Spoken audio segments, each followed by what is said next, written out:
नमस्कार मित्रों, स्वागत है आपका स्टडी विथ प्रजापति की क्लास यूट्यूब चैनल पर। दोस्तों, यदि आप बीएड या डीएड के स्टूडेंट हैं तो यह वीडियो आपके लिए महत्वपूर्ण है। वीडियो को पूरा जरूर देखिएगा, तभी आपको समझ में आएगा कि सूक्ष्म पाठ योजना बनाया कैसे जाता है, उसमें कौन कौन से बिंदु होते हैं।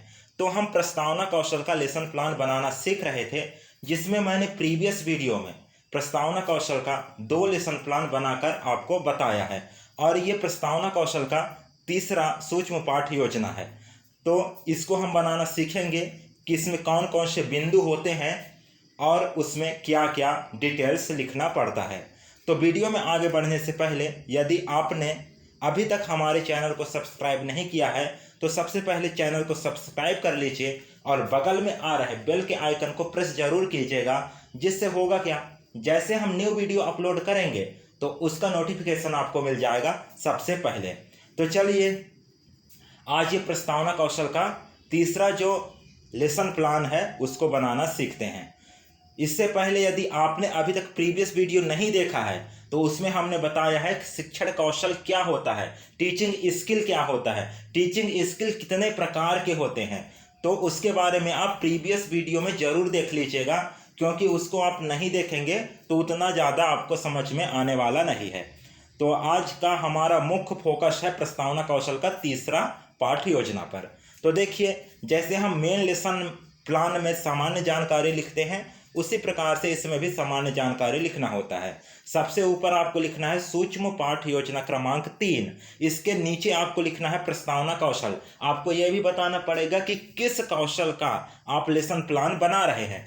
इसके बाद 2 डिब्बा बनाना है। तो एक साइड आपको लिखना है छात्र अध्यापक का नाम, विद्यालय का नाम, विषय, उपविषय और प्रकरण। छात्र अध्यापक का नाम में आपको अपना नाम लिखना है, विद्यालय का नाम में आपको उस शैक्षणिक संस्थान का लिखना है जिस शैक्षणिक संस्थान में आप प्रशिक्षण प्राप्त कर रहे हैं या बीएड या डीएड कर रहे हैं।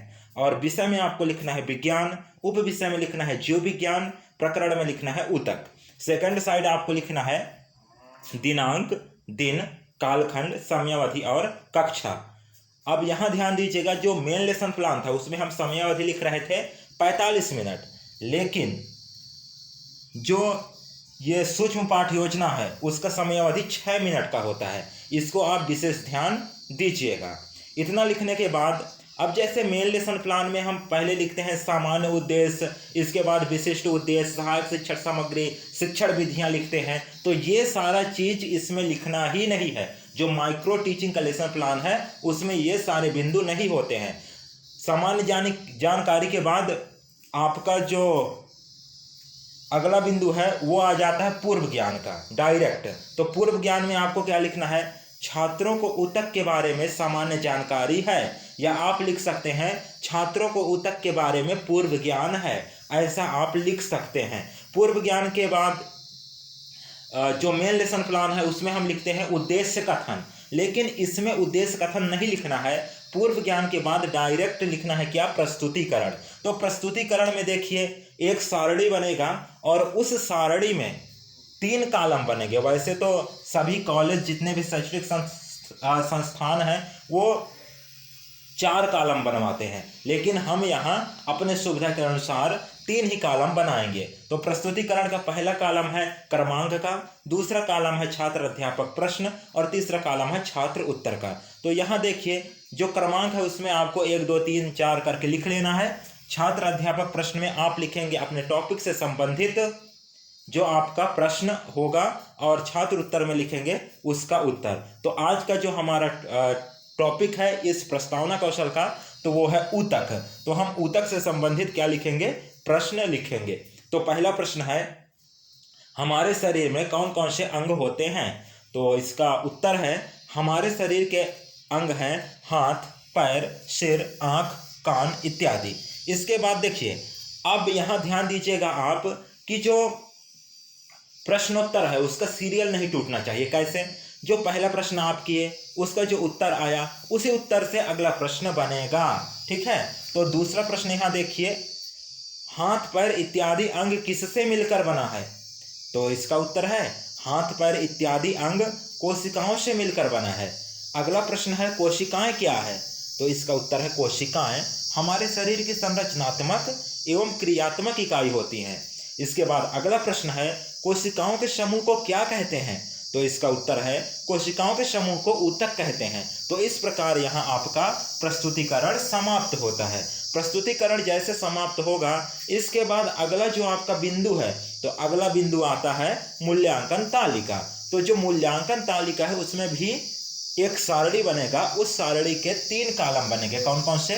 पहला होगा क्रमांक, दूसरा होगा घटक और तीसरा होगा मापक। ठीक है, तो देखिए जो क्रमांक है उसमें तो 1 2 3 4 ही लिखना है। जो घटक है उसमें लिखना है घटक कंपोनेंट, जो प्रस्तावना कौशल के घटक हैं। ठीक है, इसके बाद जो मापक है, तो मापक में 3 कॉलम बनेंगे। मापक को हम 3 कॉलम में फिर डिवाइड करेंगे, विभाजित करेंगे। पहला है निम्न स्तर, दूसरा है सामान्य स्तर और तीसरा है उच्च स्तर। तो देखिए अब जो पहला घटक है उसमें लिखेंगे पूर्व ज्ञान पर आधारित प्रश्न, दूसरा घटक है प्रश्नों में भाषाई शुद्धता, तीसरा घटक है प्रश्नों की क्रमबद्धता, चौथा घटक है प्रकरण अनुकूल प्रश्नों का प्रयोग और पांचवा घटक है प्रकरण निकालने में समर्थता। अब यहाँ देखिए जो आपका मापक है, ठीक है, तो उसमें आपको टिक लगा लेना है कि आपका जो